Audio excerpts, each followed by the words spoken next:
Hi అండి, నమస్తే. నా పేరు Sunta. Welcome back to my channel. ఈరోజు వీడియోలో నేను వ్యాలంటైన్స్ డే స్పెషల్గా ఈ రెడ్ వెల్వెట్ కేక్ని ఇంట్లో ఎలా ఈజీగా ప్రిపేర్ చేసుకోవాలో ఈ వీడియోలో అయితే చూపించానండి. చాలా ఈజీగా అయితే ప్రిపేర్ చేసుకోవచ్చు. చాలా టేస్టీగా ఉంటుంది.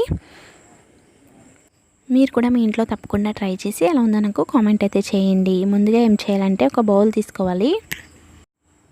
అందులో 1 కప్ వరకు షుగర్ పౌడర్ని వేసుకోవాలి.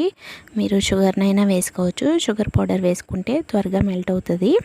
ఇలా వేసేసుకున్న తర్వాత అందులో 1/2 కప్ వరకు పెరుగుని వేసుకోవాలండి. ఇలా వేసేసుకున్న తర్వాత అందులో 1/4 వరకు బటర్ని వేసుకోవాలి. మీరు బటర్ ప్లేస్లో ఆయిల్ని కూడా వేసుకోవచ్చు. ఆయిల్ వచ్చేసి ఫ్లేవర్లెస్ ఆయిల్ మాత్రమే వేసుకోవాలి. ఇలా వేసేసుకున్న తర్వాత అందులో 1/2 టేబుల్ స్పూన్ వరకు వెనీలా ఎసెన్స్ని వేసుకోవాలి. తర్వాత బాగా మిక్స్ చేసుకోవాలండి. ఇదంతా సాఫ్ట్ టెక్స్చర్ వచ్చేంత వరకు బాగా మిక్స్ చేసుకోవాలి. ఈ విధంగా బాగా మిక్స్ చేసుకున్న తర్వాత అందులో 1 టేబుల్ స్పూన్ వరకు లెమన్ జ్యూస్ని వేసుకోవాలండి. మీరు దగ్గర లెమన్ లేకపోతే వెనిగర్ని కూడా వేసుకోవచ్చు.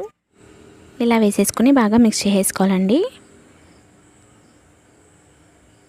ఇలా మిక్స్ చేసుకున్న తర్వాత ఒక జల్లెడ పెట్టుకుని దాంట్లో 1 కప్ వరకు మైదాని వేసుకోవాలి.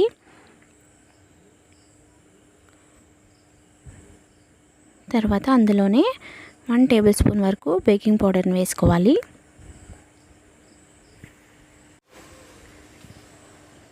తర్వాత అందులో 1/2 టేబుల్ స్పూన్ వరకు బేకింగ్ సోడాని వేసుకోవాలి. తర్వాత కొంచెం సాల్ట్ వేసుకుని అంతా బాగా సేవ్ చేసుకోవాలి.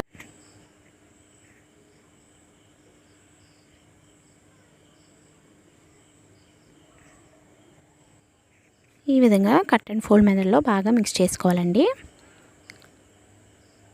ఇలా చేసుకోవటం వల్ల కేక్ అనేది ఫ్లఫీగా చాలా టేస్టీగా వస్తుంది. తర్వాత అందులో ఫుడ్ కలర్ని యాడ్ చేయాలి. నేను ఇక్కడ రెడ్ ఫుడ్ కలర్ని వేసుకుంటున్నాను. ఇలా వేసేసుకుని బాగా మిక్స్ చేసుకోవాలి.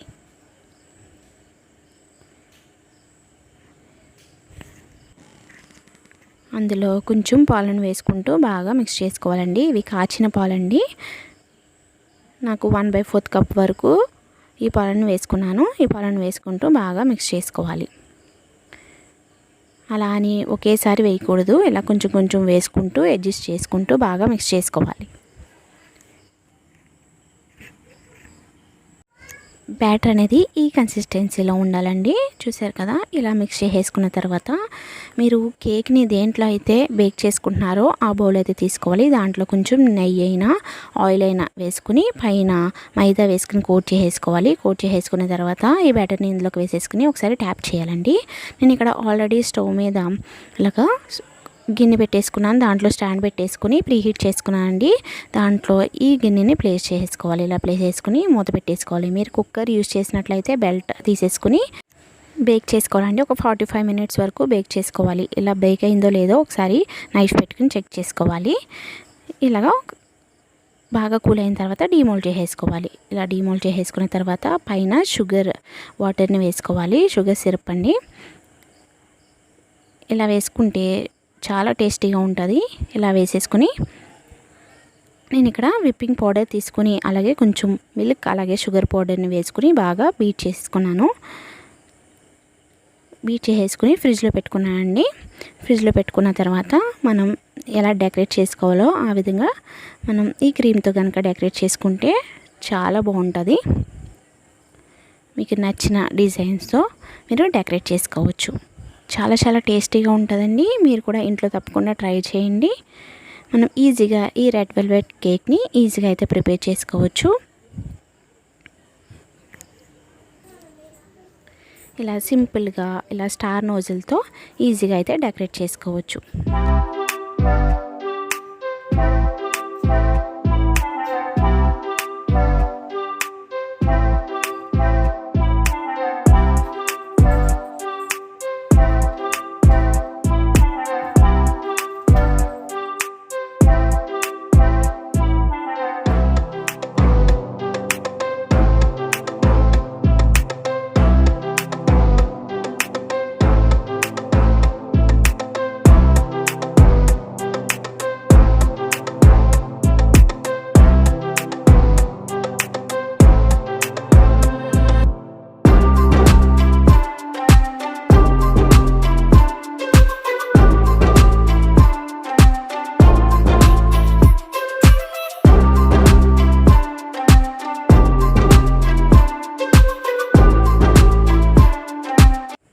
పైన చెరీస్తో డెకరేట్ చేసుకుంటే చాలా చాలా బాగుంటుంది.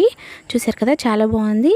చాలా సింపుల్గా ఈజీగా ఈ కేక్ని ఇంట్లో తయారు చేసుకోండి. తయారు చేసుకుని ఎలా ఉందో నాకు కామెంట్ అయితే చేయండి. ఈ వీడియో నచ్చితే తప్పకుండా లైక్ చేయండి, షేర్ చేయండి, అలాగే నా ఛానల్ని సబ్స్క్రైబ్ అయితే చేసుకోండి. Thank you for watching.